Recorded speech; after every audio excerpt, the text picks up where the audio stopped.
മഴ പെയ്തു നനഞ്ഞ ഓർമ്മകൾ പോലെയായിരുന്നു സാവിത്രിയുടെ ജീവിതം. ഭർത്താവ് സുകുമാരൻ പോയതോടെ ആ വീടിന്റെ ഉമ്മറപ്പടിയിൽ വീണുപോയ ഒരു നിഴലായി അവർ. സ്വകാര്യ സ്കൂളിലെ തുച്ഛമായ ശമ്പളം കൊണ്ട് ജീവിതം തള്ളിനീക്കുമ്പോൾ ബന്ധുക്കളുടെയും അയൽക്കാരുടെയും നോട്ടങ്ങൾ കൂർത്ത വാക്കുകളായി അവരെ വേദനിപ്പിച്ചു. അവൾ ഒറ്റയ്ക്കാൺമകനെ വളർത്തി വലുതാക്കുമോ എന്ന അവരുടെ ചോദ്യങ്ങൾ കാതിൽ മുഴങ്ങി. എങ്കിലും ഒരു പുഞ്ചിരിയോടെ അവർ മറുപടി നൽകി, "എന്റെ മോൻ എന്നെ തനിച്ചാക്കില്ല." ആ വാക്ക് ഒരു പ്രതിജ്ഞ പോലെ സാവിത്രിയുടെ ഹൃദയത്തിൽ പതിഞ്ഞു.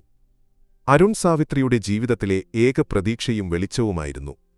അച്ഛന്റെ അഭാവം അവനറിയാതിരിക്കാൻ അവർ ഓരോ നിമിഷവും ശ്രമിച്ചു. അവന്റെ ഇഷ്ടങ്ങൾക്കുവേണ്ടി, അവന്റെ നല്ല ഭാവിക്കുവേണ്ടി അവർ ഉറക്കമൊഴിച്ച് പണിയെടുത്തു. ആ ത്യാഗങ്ങൾ വെറുതെയായില്ല. അരുൺ പഠനത്തിൽ മിടുക്കനായിരുന്നു. അമ്മയുടെ സ്വപ്നങ്ങൾ അവന്റെ സ്വപ്നങ്ങളായി.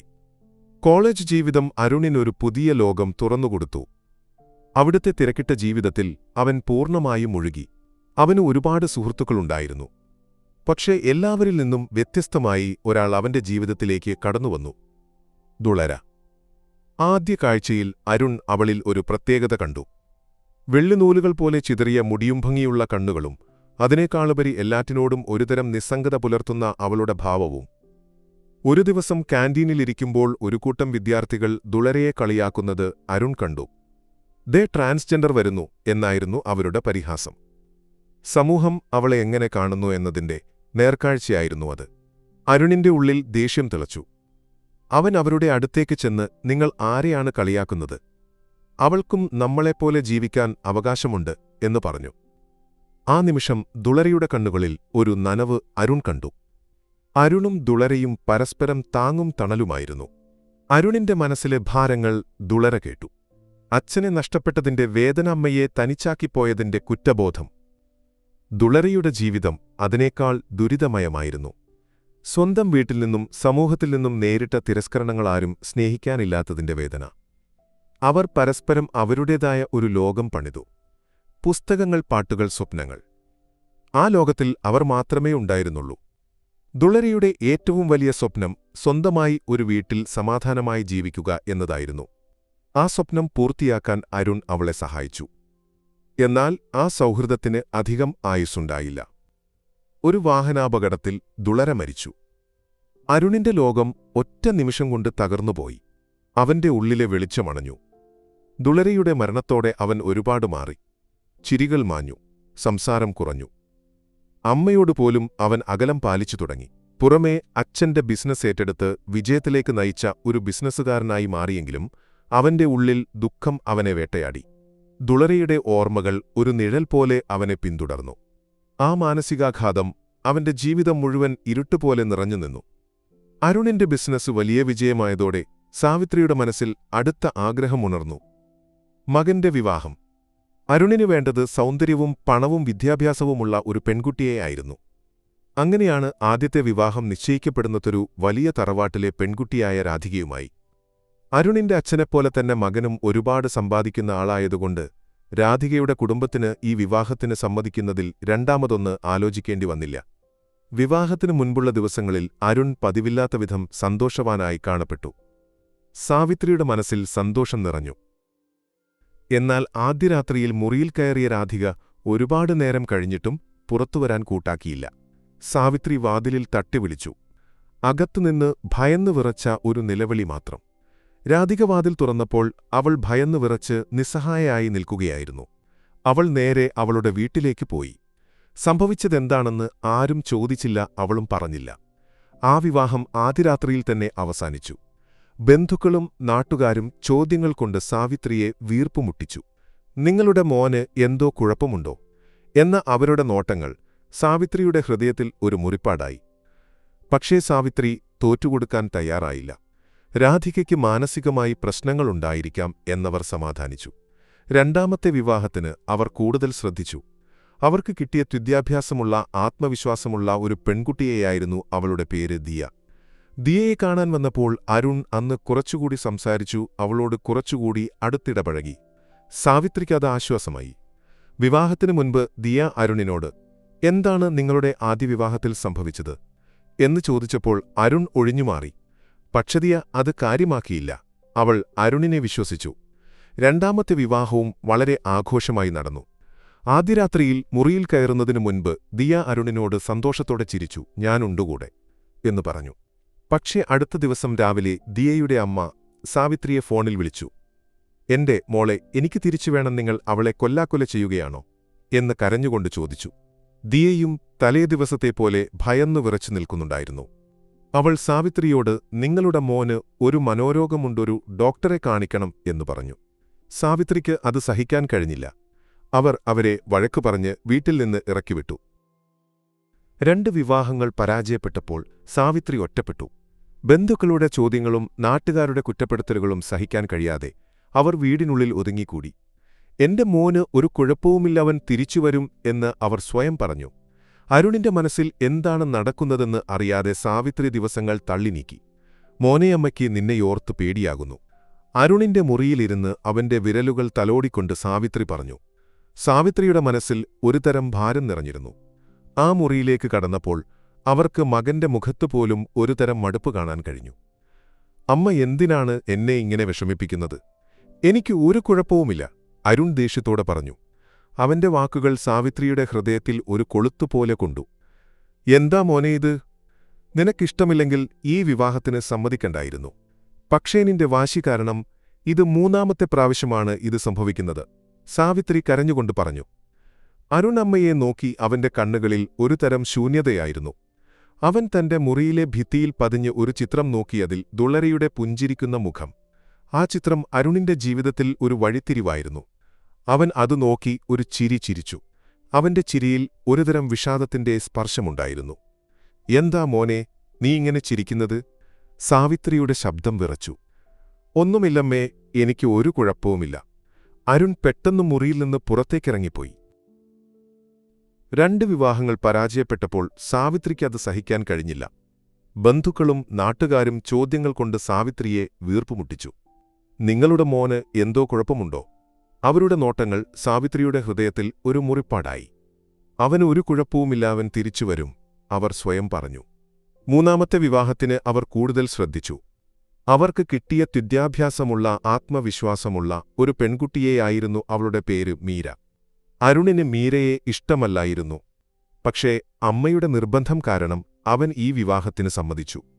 വിവാഹത്തിന് മുൻപുള്ള ദിവസങ്ങളിൽ മീര അരുണിനോട് സംസാരിക്കാൻ ശ്രമിച്ചു. പക്ഷേ അരുൺ ഒഴിഞ്ഞുമാറി. മീരയുടെ മനസ്സിൽ ഒരുതരം ഭയമുണ്ടായിരുന്നു.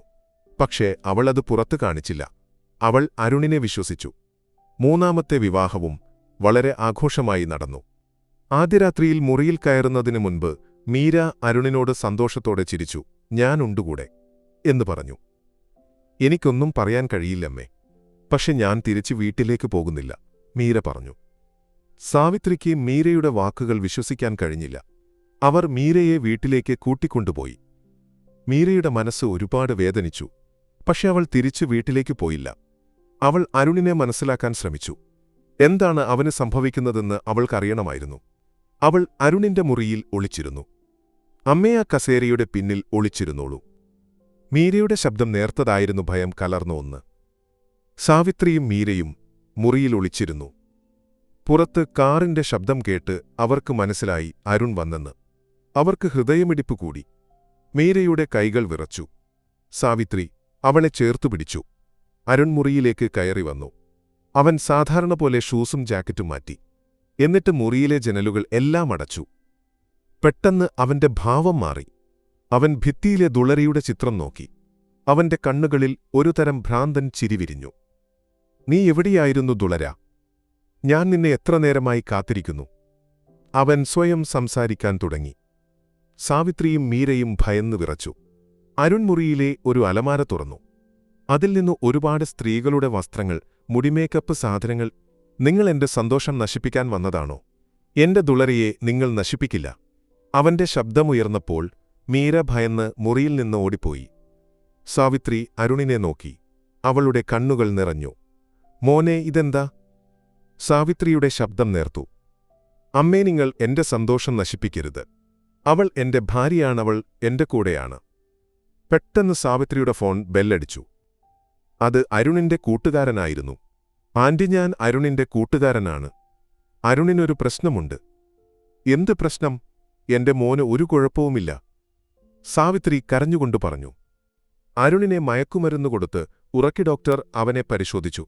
പക്ഷേ അരുണിന് ശാരീരികമായി ഒരു പ്രശ്നവുമില്ലായിരുന്നു. അവന്റെ മനസ്സാണ് പ്രശ്നം. നമുക്ക് അവനെ മാനസികമായി ചികിത്സിക്കണം, ഡോക്ടർ പറഞ്ഞു. ഡോക്ടറുടെ നിർദ്ദേശമനുസരിച്ച് സാവിത്രിയും മീരയും അരുണിന്റെ മുറിയിലെ ദുളരയുടെ ഓർമ്മകൾ ഉണർത്തുന്ന എല്ലാ സാധനങ്ങളും മാറ്റി. അലമാരയിലെ സ്ത്രീകളുടെ വസ്ത്രങ്ങൾ, മുടി, മേക്കപ്പ് സാധനങ്ങൾ എന്നിവയെല്ലാം അവർ എടുത്തുമാറ്റി. അവന്റെ മുറിയിൽ ദുളരയുടെ ഓർമ്മകളൊന്നും ഉണ്ടാകാൻ പാടില്ല, ഡോക്ടർ പറഞ്ഞു. അരുൺ ഉറങ്ങിയെഴുന്നേറ്റപ്പോൾ അവൻ മുറിയിലെ മാറ്റങ്ങൾ കണ്ട് ഭയന്ന് വിറച്ചു. ഇതെന്താ? എന്റെ ദുളരയെവിടെ? അവന്റെ ശബ്ദം വിറച്ചു. അവൻ ഭിത്തിയിലെ ദുളരയുടെ ചിത്രം നോക്കി. അത് അവിടെയില്ലായിരുന്നു. എവിടെ എന്റെ ദുളര? അരുൺ നിലവിളിച്ചു. അവൻ ഭിത്തിയിൽ തല്ലി. സാവിത്രിയും മീരയും അവനെ ചേർത്തുപിടിച്ചു. അരുൺ നിലവിളിക്കുമ്പോൾ മീര അവനെ ചേർത്തുപിടിച്ച്, അരുൺ, ഞാൻ ഇവിടെയുണ്ട്, ഞാൻ നിന്റെ കൂടെയുണ്ട് എന്ന് പറഞ്ഞു. അരുൺ അവളെ നോക്കി. അവന്റെ കണ്ണുകളിൽ ഭയവും വേദനയുമുണ്ടായിരുന്നു. മീരയുടെ വാക്കുകൾ അവന്റെ മനസ്സിൽ ഒരാശ്വാസമായി. ദിവസങ്ങൾ കടന്നുപോയി. അരുൺ മരുന്ന് കഴിക്കാൻ തുടങ്ങി. സാവിത്രിയും മീരയും അവന്റെ കൂടെയിരുന്നു. അവർ അവന്റെ ഇഷ്ടങ്ങൾക്കുവേണ്ടി, അവന്റെ നല്ല ഭാവിക്കുവേണ്ടി പ്രാർത്ഥിച്ചു. പക്ഷേ അരുൺ പൂർണ്ണമായും സുഖം പ്രാപിച്ചില്ല. അവന്റെ മനസ്സിൽ ഇപ്പോഴും ദുളരയുടെ ഓർമ്മകൾ ഒരു നിഴൽ പോലെ ഉണ്ടായിരുന്നു. അരുൺ, നിനക്ക് എന്തെങ്കിലും പറയാനുണ്ടോ? ഒരു ദിവസം മീര അവനോട് ചോദിച്ചു. അരുൺ അവളെ നോക്കി. അവന്റെ കണ്ണുകളിൽ ഒരുതരം ഭയവും വേദനയുമുണ്ടായിരുന്നു. എനിക്ക് ഒരു കുഴപ്പവുമില്ല, അരുൺ പറഞ്ഞു. മീരയുടെ കണ്ണുകൾ നിറഞ്ഞു. അവൾ അരുണിന്റെ കൈകൾ പിടിച്ചു. അരുൺ, എനിക്ക് നിന്നെ മനസ്സിലാക്കാൻ കഴിയുന്നു. നിന്റെ വേദന എനിക്കറിയാം. ഞാൻ നിന്നെ സഹായിക്കാൻ ഇവിടെയുണ്ട്. ഞാൻ നിന്റെ ഭാര്യയായി മാത്രമല്ല, നിന്റെ ഒരു കൂട്ടുകാരിയായി എന്നും കൂടെയുണ്ടാകും, മീര പറഞ്ഞു. അരുൺ അവളെ നോക്കി. അവന്റെ കണ്ണുകളിൽ ഒരു തരം നനവുണ്ടായിരുന്നു. ആ നിമിഷം അവർ പരസ്പരം മനസ്സിലാക്കി. സാവിത്രിക്ക് അത് കണ്ടു സന്തോഷം തോന്നി. മീരയുടെ വാക്കുകൾ അരുണിന്റെ മനസ്സിൽ ഒരു വെളിച്ചമായി. അരുൺ, നമുക്കൊരു യാത്ര പോയാലോ? ഒരു ദിവസം മീര ചോദിച്ചു. അരുൺ ആദ്യം മടിച്ചു. പക്ഷേ മീരയുടെ നിർബന്ധത്തിനു വഴങ്ങി അവൻ സമ്മതിച്ചു. ഡോക്ടറും അതിന് അനുമതി നൽകി. അതൊരു പുതിയ തുടക്കമായിരുന്നു. അവർ ഒരുമിച്ച് നടന്നു സംസാരിച്ചു പഴയ ഓർമ്മകളെ മറികടന്ന് പുതിയ അനുഭവങ്ങളുണ്ടാക്കി. മീര അരുണിന്റെ കൈകൾ കോർത്തുപിടിച്ച് അവനോട് പറഞ്ഞു, ജീവിതം ഒരു പുഴ പോലെയാണ്. എത്ര ആഴം കൂടിയാലും ഒഴുക്ക് ഒരിക്കലും നിലയ്ക്കുന്നില്ല. ആ വാക്കുകൾ അരുണിന്റെ മനസ്സിൽ ഒരു വെളിച്ചമായി. അരുൺ പതിയെ പഴയ ജീവിതത്തിലേക്ക് മടങ്ങി. അവന്റെ മനസ്സിലെ ഭാരം കുറഞ്ഞു. അവൻ ചിരിക്കാൻ തുടങ്ങി. സംസാരം കൂടി. സാവിത്രി സന്തോഷം കൊണ്ട് നിറഞ്ഞു. തന്റെ മകനെ പഴയപടി തിരിച്ചുകിട്ടിയപ്പോൾ ആ അമ്മയുടെ കണ്ണു നനഞ്ഞു. മീരയുടെ കൈകളിൽ അവരെ ചേർത്ത് പിടിച്ച് സാവിത്രി പറഞ്ഞു, മോളെ, നീ എന്റെ മകനെ മാത്രമല്ല, എന്റെ ജീവിതം കൂടിയാണ് തിരിച്ചു തന്നത്. ദിവസങ്ങൾ കടന്നുപോയി. അരുണും മീരയും കൂടുതൽ അടുത്തു. അവരുടെ ജീവിതം സ്നേഹവും സന്തോഷവും കൊണ്ട് നിറഞ്ഞു. അവർക്ക് ഒരു കുഞ്ഞു പിറന്നു. കുഞ്ഞിനെ കൈയിലെടുത്ത് അരുൺ മീരയെ നോക്കി. അവന്റെ കണ്ണുകളിൽ സ്നേഹവും സന്തോഷവും നിറഞ്ഞു. മീര, നീ എന്റെ ജീവിതം മാറ്റിമറിച്ചു. നീ എന്റെ ജീവിതത്തിലെ ഏറ്റവും വലിയ സമ്മാനമാണ്. സാവിത്രി അവരുടെ സന്തോഷം കണ്ട് പുഞ്ചിരിച്ചു. അവർക്ക് മനസ്സിലായി, ഒരു നല്ല മരുമകൾ കിട്ടിയാൽ വീട് സ്വർഗമാകുമെന്ന്. മീര ആ കുടുംബത്തിലെ ഒരു അംഗം മാത്രമല്ല, വീടിന്റെ ജീവനായി മാറി. അവൾ അരുണിന്റെ ജീവിതത്തിൽ മാത്രമല്ല, സാവിത്രിയുടെ ജീവിതത്തിലും ഒരു വെളിച്ചമായി. അവൾ അവരുടെ സ്വപ്നങ്ങളെയും പ്രതീക്ഷകളെയും പൂർത്തിയാക്കി. അരുണിന്റെ ദുരൂഹതകൾ അവസാനിച്ചു. അവൻ ഒരു പുതിയ മനുഷ്യനായി മാറി. അവന്റെ ജീവിതം സന്തോഷവും സമാധാനവും കൊണ്ട് നിറഞ്ഞു. ദുളരയുടെ ഓർമ്മകൾ അവന്റെ മനസ്സിൽ നിന്ന് മാഞ്ഞുപോയി. പുതിയ ജീവിതം അവനെ കൂടുതൽ സന്തോഷവാനാക്കി.